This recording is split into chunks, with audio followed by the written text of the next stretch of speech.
Հայաստանի անվտանգության ճարտարապետությունը ձախողել է իր հիմնական առաքելությունը, չկարողանալով ապահովել երկրի պաշտպանունակությունը, ռազմավարական ճկունությունը եւ կայուն զարգացումը։ Դա ոչ թե պարզապես մեկ պատերազմում պարտության հետևանք էր, այլ խորքային համակարգային ձախողման, որի պատճառները պետք է հասկանալ, իսկ լուծումները մշակել նոր տեսանկյունից։ Միջազգայնագետներ Էդուարդ Աբրահամյանը եւ Գևորգ Մելիքյանը երկար տարիներ ուսումնասիրելով Հայաստանի անվտանգության խնդիրները գրել են նոր հետազոտություն, որում վերլուծում են Հայաստանի անվտանգային մոդելների հիմնական թերություններն ու խոցելի կողմերը եւ առաջարկում են ստեղծել նոր համապարփակ անվտանգության համակարգ, որը համապատասխանում է Հայաստանի ներկա ու ապագա մարտահրավերներին։ Մայիսի 7-ին Երևանում տեղի ունեցավ Աբրահամյանի եւ Մելիքյանի հեղինակած համապարփակ անվտանգություն Հայաստանի այլընտրանքը փոփոխվող աշխարհում գրքի շնորհանդեսը, որը լավ առիթ էր ոլորտի առաջատար փորձագետների համար մասնագիտորեն քննարկելու Հայաստանի անվտանգության սպառնալիքներն ու մարտահրավերները։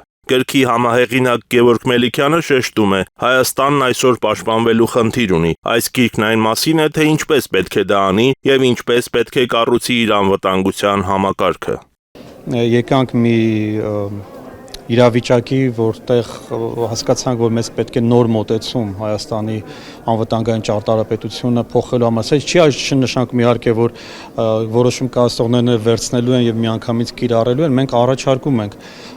եւ ոչ միայն ընդհանրապես հաճախ մեզ ասում են դուք միայն քննադատում եք եւ ոչինչ չեք առաջարկում, մենք հիմա առաջարկում ենք, ասում ենք մեր պատկերացումը Հայաստանի անվտանգության մասով սա պիտի լինի։ Սա ոչ թե այսպես հրահանգներ, այսա ուղեցույց է ըստ մեզ, որ հնարավորություն պիտի տա որոշում կայացնողներին, ինչու՞ չէ նաև ակադեմիական շրջանակի մարդկանց տեսնելու, թե ինչ մոտեցումներ կարող են լինել, վերցնելու թերևս ամեն մեկը իր ուղղությունները եւ այդտեղից դասեր քաղել, այսինքն Հայաստանի եւ դա բոլորն են ընդունում եւ իշխանության եւ ոչ իշխանության ներկայացուցիչներ, որ Հայաստանը պիտի փոխի իր համակարգը։ Դրա համար, եթե չեմ քաղաքականացնեմ, ասելու համար ենթադրենք դա Ադրբեջանի դեմ է, թե ինչ-որ մեկի կողմ է, ինչ-որ մեկի, դա մի կողմ թողնենք, բայց Հայաստանը ակնհայտ է, որ ինքը պաշտպանվելու խնդիր ունի։ Եվ ինչպես պետք է դա անի, դրա մասին է այս գիրքը, ինչպես կառուցել քո անվտանգությունը, անհատից մինչև պետական օղակ։ Գևորգ Մելիքյանը միջազգայնագետ է, քաղաքական գիտությունների թեկնածու, նաև ազգային դիմակայունության հայկական ինստիտուտի հիմնադիրն է։ Նեղ մասնագիտական ուղղվածությամբ նա զբաղվում է հայ քաղաքական իրականության մեջ ամենահաճախ քննարկվող հարցերից մեկով՝ ռազմաքաղաքական դաշինքների ուսումնասիրությամբ։ Իսկ վերջին 6 տարիներին Մելիքյանը նաև հետազոտում է աշխարհում ընդհանրապես եւ Հայաստանում մասնավորապես գնալով ահագնացող հիբրիդային սպառնալիքները եւ դասախոսում է բուհերում հիբրիդային պատերազմները եւ 21-րդ դարի սպառնալիքները թեմայով։ Հատկապես 20 թվականի պատերազմը ինձ դրդեց ավելի խորացնել իմ գիտելիքները այս ոլորտում, քանի որ ես տեսա, որ Ադրբեջան եւ ոչ միայն Ադրբեջան, այլև մի շարք այլ երկրներ Հայաստանի դեմ կիրառում են բազմապիսի գրողներ, հարձակումներ, տարբեր տեսակի գործիքակազմ են օգտագործում, ըստ էության պատերազմ առանց կրակոցի, որը մենք մասնագիտորեն անվանում ենք հիբրիդային պատերազմ։ Գրքի մյուս համահեղինակը միջազգային հարաբերությունների դոկտոր, Լոնդոնի համալսարանական քոլեջի միջազգային հարաբերությունների դասախոս Էդուարդ Աբրահամյանն է, որը զբաղվում է փոքր պետությունների ռազմավարության եւ արտաքին քաղաքականության ուսումնասիրությամբ, փորձելով համանման այլ երկրների փորձը բերել հայաստանյան փորձագիտական դաշտ եւ այն օգտակար դարձնել Հայաստանի համար։ Տարբեր երկրներ իրենց ուրույն ինդիվիդուալ մոդելներն ու կոնցեպտները ունեն, որոնք որ որդեգրվել են, հաշվի առնելով իրենց կոնտեքստը, հաշվի առնելով իրենց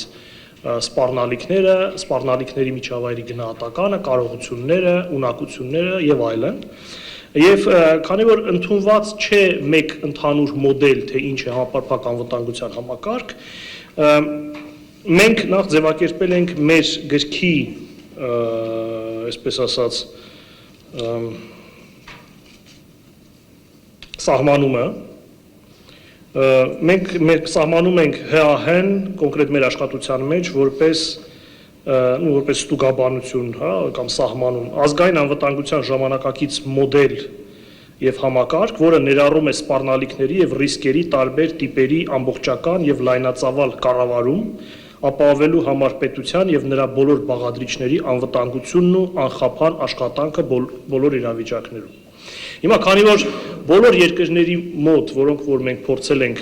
ուսումնասիրել, մեծամասամբ փոքր պետությունների մոտ, կա իրենց ուրույն առանձնահատկությունների վրա հիմնված մոդելներ ՀԱՀ-ի, կա մի հետաքրքիր նյուանս, որ բոլորին միավորում է, բոլորին, դա վերաբերմունքն է ուժի եւ ուժի կուտակման նկատմամբ։ Եվ մենք վերցրել ենք ուժի կուտակման կոնցեպտը, որը նեոռեալիստական կոնցեպտ է, նեոռեալիզմի հիմնասյուներից մեկն է, եւ փորձել ենք այն նախ ադապտացնել, հետո որոշակիորեն տեսականացնել, սարքել, այսպես ասած, անալիտիկ գնահատման, չափման եւ քննության մեխանիզմ, հա, անգլերեն ասած framework, եւ իր մեջ մենք ներառել ենք մի շարք բաղադրիչներ, որի մասին մենք հիմա կխոսենք, հայտնի է ընդհանրապես միջազգային հարաբերություններում ուժը, ինչպես մի շարք տեսաբաններ, հայտնի տեսաբաններ ընդգծում են, միջազգային հարաբերությունների արտարժույթն է։ Մեկ այլ հետաքրքիր տեսաբան ձևակերպում է ուժը որպես մայրական կաթ, միջազգային հարաբերություն, պետությունների մայրական կաթն է։ Ուժի նկատմամբ առանձնահատուկ վերաբերմունքը գիտության կողմից ակնհայտ է, բայց մենք մեր հետազոտության շրջանակներում փորձել ենք ուժի կոնցեպտը եւ դրա կուտակումը դարձնել որպես պետության վարքագծի, ներքին, այսպես տնային աշխատանքներ կատարելու մի չափման մեխանիզմ։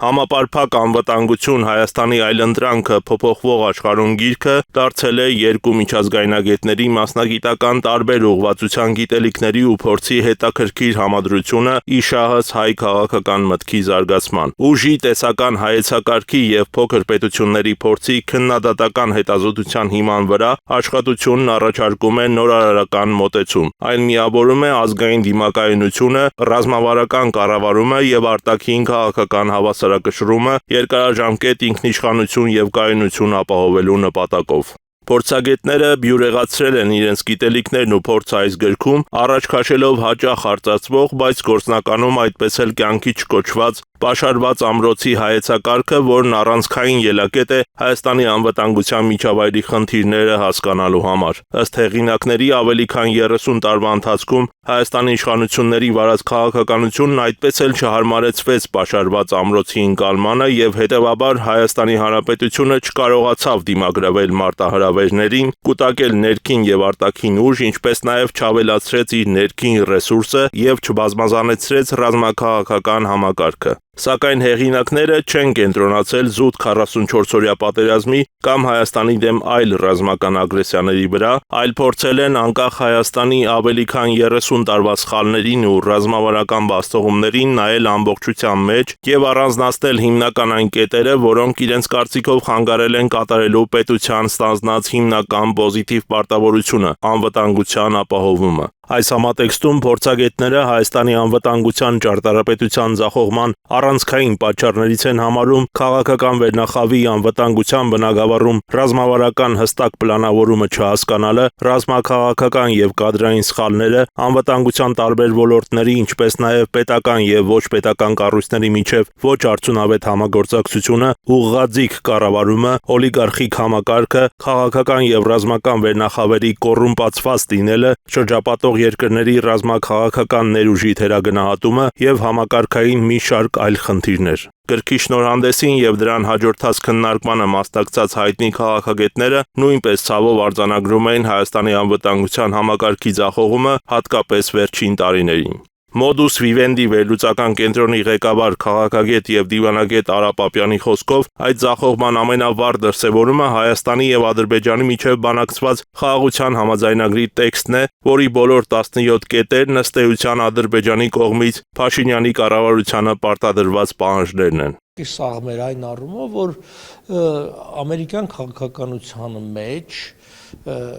քրիստոնեության կամ ինչպես իրենք են ասում national Christianity, ազգային քրիստոնեության գաղափարը որոշակի կերպավորում է ստանում։ Այսինքն եւ այստեղ Հայաստանի հարցը, որպես էլի իրենց բառերով ասած the last piece of Christianity այսինքն քրիստոնեության վերջին կտորը իր ստեղծված հայրենիքում դառնում է քաղաքական գործոն։ Իմ վերջին հանդիպումները հունվարին, երբ որ ես Թրամփի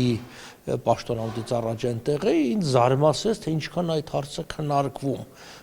քաղաքական գործիչների կողմից, ես նկատի չունեմ հոգևորականների, այս առումով այո Հայաստանը դառնում է գործոն, բայց այստեղ մենք պիտի օգտվենք իրավիճակից, այսինքն Հայաստանը պիտի ավելի ակտիվ լինի, ավելի գործնական, ավելի հստակ ծրագրերով հանդես գա, որտեվ գիտեք, կյանքում էլ է հաճախ պատահում, երբ որ դու ունենում ես նախադրյալներ հաջողություն հասնելու, բայց դե չես օգտագործում, կորցնում ես։ Ամերիկացիք ասում են use it or lose it, կամ օգտագործու կամ կորցրու։ Հիմա կա, այդ առումով նպաստավոր կա, եւ ես օրինակի համար հենց այսօրվա այս գրքի շնորհ հանդեսնել դիտարկում եմ այդ քայլերից մեկը, որովհետև դեռ չեմ կարդացել մանրամասները, բայց ես քանի որ նախորդ քննարկումները ներկայանում եմ, պիտի ասեմ, որ շատ տեղին եւ ժամանակին է։ Չնայած Հայաստանի ներկա աշխարհակաղակական բավական բարդ վիճակին, այդուհանդերձ Պապյանը ներկա իրավիճակում, հատկապես ԱՄՆ նախագահ Թրամփի վարչակազմի քրիստոնեամետ քաղաքականության բերումով լավ հնարավորություններ է տեսնում Հայաստանի համար եւ այս իմաստով շատ տեղին է համարում Աբրահամյանի եւ Մելիքյանի ներկայացրած վերլուծությունը։ Հայակվե քաղաքացիական միավորման համակարգող Ավետիք Չալաբյանն էլ ընդգծում է, որ անվտանգությունն այսօր Հայաստանի թիվ 1 խնդիրն է եւ հասարակության գլխավոր մտահոգությունը։ Չալաբյանը մեծ դժվարությամբ է պատկերացնում, որ իր անվտանգության համակարգի կարևորագույն մասը Արցախը կորցրած Հայաստանը Փաշինյանի վարչակազմի օրոք կարողանա վերականգնել իր անվտանգության միջավայրը։ Մենք գտնվում ենք արդեն մի քանի տարի անվտանգային ճգնաժամում, երբ մեր հասարակության այդ անցկացված ցանկացած սոցիոլոգիական հարցում ցույց է տալիս, որ համար առաջին մտահոգությունը մարդկանց երկրի անվտանգությունն է։ Որտեղ մարդիկ զգում են, որ այն անվտանգային միջավայրը, որը կար մինչև 2020 թվականի 44-րդ պատերազմը, եւ որը որոշակի մարդկանց կայունության եւ պաշտպանվածության, նույնիսկ եթե ասենք պատրանք, բայց որոշակի այդպիսի հույս էր տալի, հիմա խզված է, մարդիկ հասկանում են, որ երկիրը անվտանգ չի, ամեն տարին սկսում է հերթական, այսպես ասած, վախերով եւ անհանգստություններով, հեսա Ադրբեջանը ագրեսիա կսկսի, հեսա այս կլինի, հեսա այն կլինի եւ այլն, մարդիկ անհանգստացած են բնականաբար, ել չեմ ասում, որ մեր անվտանգային համակարգի կարևորագույն մասը Արցախի հանրապետությունը այս ընթացքում օկուպացվեց Ադրբեջանի կողմից, համոզված եմ, որ ժամանակավորապես, բայց օկուպացվեց։ Ներկա վարչակազմի օրոք ես շատ դժվար եմ պատկերացնում, որ մենք մեր անվտանգային միջավայրը կարողանանք նորմալ վերականգնել, որովհետև այդ քայլերը չեն երևում։ Եթե այդ քայլերը լինեին, հիմա կասենք, որ այո, այդ քայլերը արվել են։ Մենք բազմիցս ենք ասել շատ պարզ բաների մասին, որոնք պետք է անել։ Օրինակ, դրանից մեկը հետևյալն է, որ Արցախից 23 թվականի սեպտեմբերին համարյա ամբողջապես Արցախի պաշտպանության բանակի անձնակազմը, ինչպես նաև ներքին գործերի նախարարության, ազգային անվտանգության ծառայության անձնակազմը կարողացավ նահանջել գալ Հայաստան, հա։ Եվ դա մեր հայկական միջավայրում ամենամարտունակ ստորաբաժանումներն էին, ամենամարտունակ անձնակազմեր։ Ամենաառաջի բաներից մեկը, որ պետք էր անել, նրանց եթե ոչ 100%-ով, ապա գոնե 70-ից 90%-ով ներգրավել Հայաստանի պաշտպանության մեջ։ Այսօր արված է հակառակը 10-ից 15%-ով, ոմանք պնդում են 20%-ով, բայց նույնիսկ այդ թիվը շատ ցածր է, 20%-ով այդ անձնակազմը ներգրաված, որովհետև այդ պայմանները չեն ստեղծված, որովհետև արհեստական խոչընդոտներ են ստեղծվում, որովհետև ստորաբաժանումները բոլորը կազմալուծված են թեև կարող են պահպանվել, գուցե փոքրացված ստորաբաժանումներ, ասենք վաշտերի գումարտակների մակարդակով եւ այլ։ Հիմա այսօր մենք ամեն օր արթնանում ենք այն գիտակցությամբ, որ կարող է Սյունիքի նկատմամբ ագրեսիա լինի, բայց օրինակ այդ ստորաբաժանումները Արցախից նահանջած կարող էին այսօր Սյունիքը պաշտպանեն, չէ՞։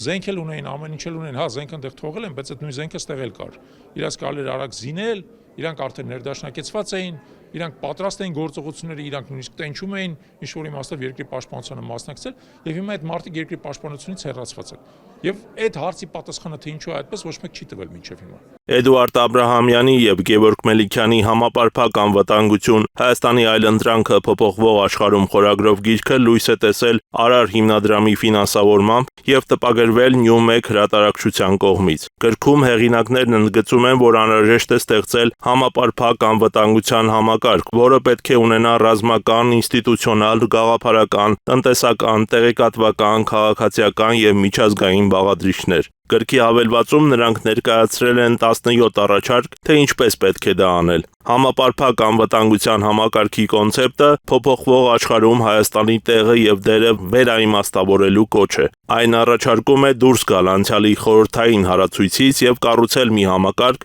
որը փոքր պետությանը թույլ կտա դիմակայել ավանդական եւ հիբրիդային սպառնալիքներին։ Անվտանգային նոր մտածողություն ներշնչող այս գիրքը աղբյուր է որոշում կայացնողների, հետազոտողների եւ բոլոր նրանց համար, ովքեր ձգտում են անվտանգային նոր միջավայր հիմնել։ Արամ Սարգսյան, Հայկազ Մարգարյան, Համլետ Սմոյան, Եվրոմեդիա 24